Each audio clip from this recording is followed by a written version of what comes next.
sebelum mereka hidup sebagai suami istri. Karena Yusuf suaminya seorang yang tulus hati dan tidak mau mencemarkan nama istrinya di muka umum, ia bermaksud menceraikannya dengan diam-diam. Tetapi ketika ia mempertimbangkan semua itu, malaikat Tuhan nampak kepadanya dalam mimpi dan berkata, "Yusuf anak Daud, janganlah engkau takut mengambil Maria sebagai istrimu, sebab anak yang di dalam kandungannya adalah dari Roh Kudus. Ia akan melahirkan anak laki-laki, dan engkau akan menamakan dia Yesus. Karena dialah yang akan menyelamatkan umatnya dari dosa mereka." Hal itu terjadi supaya genaplah yang difirmankan Tuhan oleh Nabi. "Sesungguhnya anak darah itu akan mengandung dan melahirkan seorang anak laki-laki, dan mereka akan menamakan dia Immanuel, yang berarti Allah menyertai kita." Sesudah bangun dari tidurnya, Yusuf berbuat seperti apa yang diperintahkan malaikat Tuhan itu kepadanya. Ia mengambil Maria sebagai istrinya.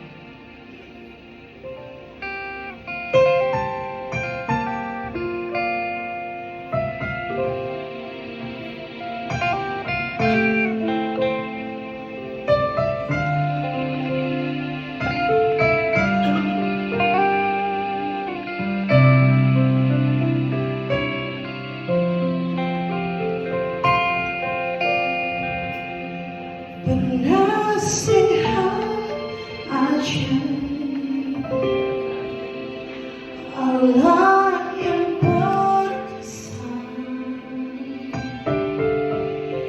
Bapa yang kekal, Raja damai, sambutlah dia, Yesus Tuhan.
peristiwa Yesus disalib. Kemudian serdadu-serdadu wali negeri membawa Yesus ke gedung pengadilan, lalu memanggil seluruh pasukan berkumpul sekeliling Yesus. Mereka menanggalkan pakaiannya dan mengenakan jubah ungu kepadanya. Mereka mengayam sebuah mahkota duri dan menaruhnya di atas kepalanya, lalu memberikan dia sebatang bulu di tangan kanannya. Kemudian mereka berlutut di hadapannya dan mengolok-olokkan dia.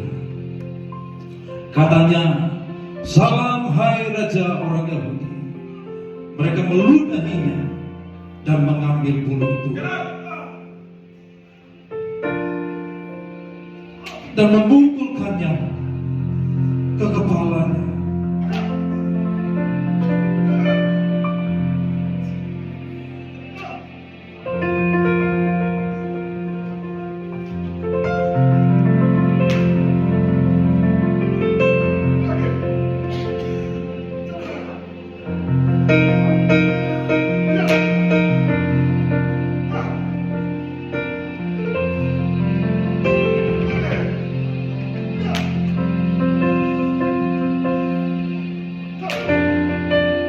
Lalu sesudah mengolok-olokkan dia, mereka menanggalkan jubah itu daripadanya dan mengenakan pakaian. Kemudian mereka membawa dia keluar untuk disalib. Maka sampailah mereka di suatu tempat yang bernama Golgota, artinya tempat kekuatan. Lalu mereka memberi dia minum anggur bercampur itu. Setelah ia mengecap, ia tidak meminumnya. Sesudah itu lalu menyalibkan dia, dan di atas kepalanya terpasang tulisan yang menyebut alasan mengapa ia dihukum. Inilah Yesus, Raja orang Yahudi. Karena kita dia menderita, karena kita dia disalibkan, agar dunia yang hilang diselamatkan dari hukuman kekal.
Pagi-pagi benar, ia berada lagi di bait Allah.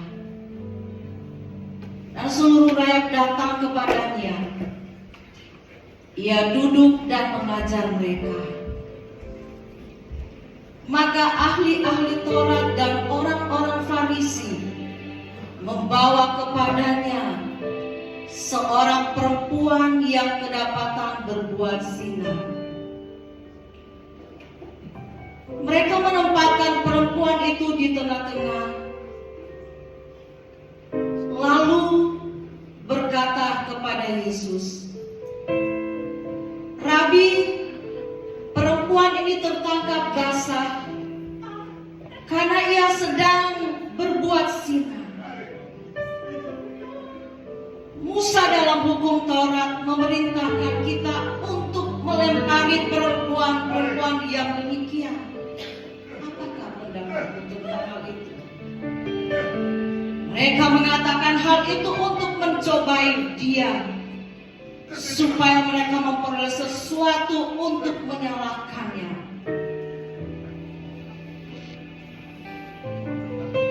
Tetapi Yesus membungkuk lalu menulis dengan jarinya di tanah. Dan ketika mereka terus-menerus bertanya kepadanya, ia pun bangkit berdiri, lalu berkata kepada mereka, "Barang siapa di antara kamu tidak berdosa, hendaklah ia yang pertama melemparkan batu kepada perempuan itu." Lalu ia membungkuk pula dan menulis di tanah. Tetapi setelah mereka mendengar perkataan itu, pergilah mereka seorang demi seorang, mulai dari yang tertua. Akhirnya tinggallah Yesus seorang diri dengan perempuan itu yang tetap di tempatnya. Lalu Yesus bangkit berdiri dan berkata kepadanya, "Hai perempuan, di manakah mereka? Tidak adakah seorang yang menghukum engkau?" Jawabnya, "Tidak ada, Tuhan." Lalu kata Yesus, "Aku pun tidak menghukum